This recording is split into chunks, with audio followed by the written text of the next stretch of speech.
So basically, you can turn any bar chord into a capoed open chord, and it sounds the same, right? And said another way, you could turn any capoed open chord into a bar chord, right?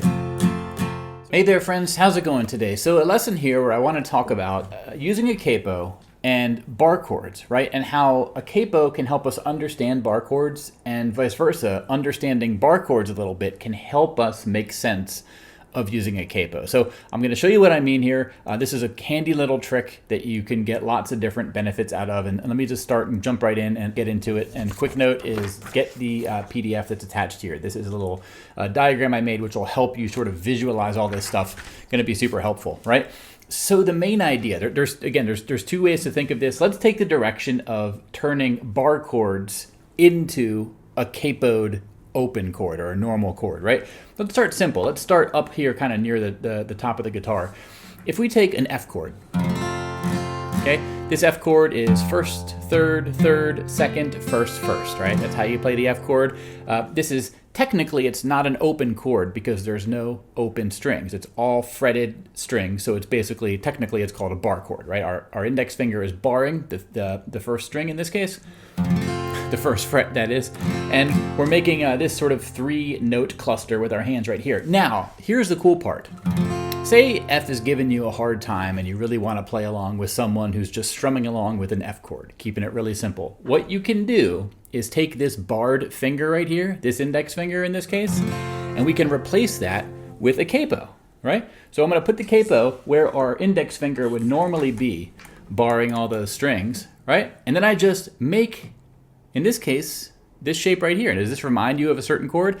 It looks like an E major chord, right? And when I play this, it sounds just like that F major bar chord, right? So what's going on here? How are we getting this, right? We had a bar chord, an F major bar chord, and then we have an E major shape right here with a capo. How do these things equal? So let me show you this diagram here, okay? What this is showing you is the same chord shape. I encourage you to think of this as the same chord shape. On the far left, what we have is the version that you see here, where the capo is across the first fret in this case, and then I'm just making this E shape with these 3 fingers, right? And when I play it on the first fret, it gives me the sound of an F major chord. Now, I could take the capo off, replace that capo with my barred index finger, put these 3 fingers in the same shape, and I would get the same sound, okay? So this is an example of how we can take a bar chord and then apply a capo where our index finger was barring things, and we would get the same sounding chord even though we're using an easier sort of shape because we're not doing the barring, our capo is. Let's take another example up here near open position, right? Say you see somebody playing this chord, okay? Now this is the A major shape, right? Open, second, open is what I'm playing. So it's an A major shape. You could play it with your fingers all in a row like this. I like this triangle shape. You could play it with just your index finger sort of barring the 4th, 3rd, and 2nd string.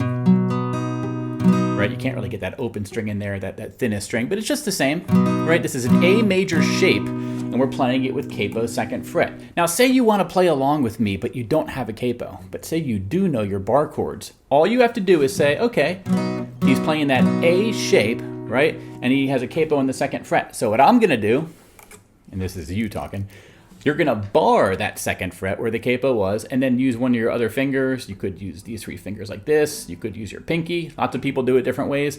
And you play this bar chord, and you get the same shape. So this is called actually an A-shaped bar chord, right? Because these fingers resemble the A major chord, right? So basically, you can turn any bar chord into a capoed open chord, and it sounds the same, right? And said another way, you could turn any capoed open chord into a bar chord, right?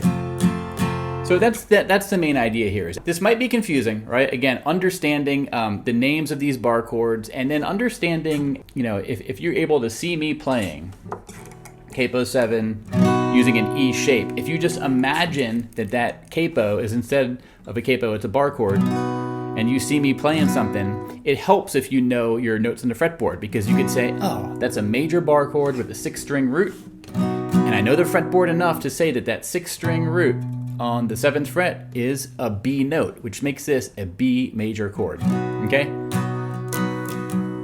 So lots of different bits of possibility and leverage you can get from this technique, right? Again, if you see someone playing with a capo, any fret, right? Just imagine that capo is replaced with a barred index finger and try to visualize the rest of that chord shape. And if you know your fretboard and you know how to sort of deduce a bar chord on a certain fret, what note to give you or what chord it gives you to the ear, it can let you sort of figure out what chord is actually being played.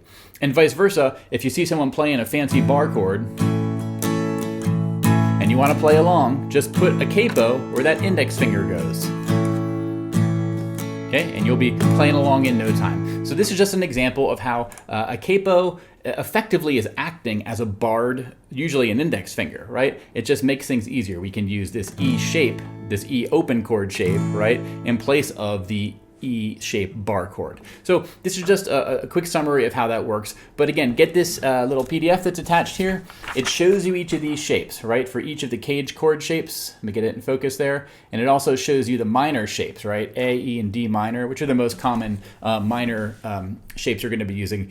And it just sort of tells you the common capo positions you might run into to get to the ear, the equivalent chords that are used a lot of the time. So hopefully this helps you out. And if you have any questions about this, let me know. I'd love to answer for you. But again, this is just one of those little tricks you can use to take your knowledge of bar chords and turn it in and apply it to something that's going to help you figure out what actually someone is playing, or vice versa, just how do I play along? I might not even know the fretboard that well, but I know my bar chords enough that I can copy what he's doing or she's doing just by using a capo or just by barring myself in place of the capo that my friend is playing on their guitar. All right, so that's going to be it for this lesson, and I hope it helps you out. Let me know if you have any questions. I'll see you in the next one. Take care. Bye-bye.